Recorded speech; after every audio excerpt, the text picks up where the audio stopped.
नाम हाफिज अहमद है। मैं 2010 से अमेज़न यूके और अमेज़न यूएस में बेच रहा हूँ प्रोडक्ट।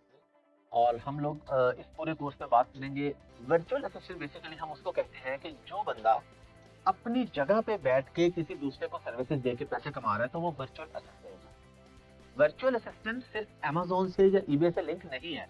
बहुत से लोगों को ये गलत फहमी होती है कि जी वर्चुअल असिस्टेंट का मतलब है अमेज़न का वर्चुअल असिस्टेंट। नहीं, बैठे हैं, आपका क्लाइंट यूके में बैठा है तब भी आप वर्चुअल असिस्टेंट है, लेकिन आप किस चीज को वर्चुअली असिस्ट कर रहे हैं? ग्राफिक डिजाइनिंग को करते हैं। जब हम ईबे की बात करते हैं तो वर्चुअल असिस्टेंट वो होता है कि हमारा क्लाइंट अमेरिका में है, न्यूयॉर्क में है, और या यूके में हो सकता है या ऑस्ट्रेलिया में हो सकते हैं, उसका अकाउंट हैंडल करते हैं।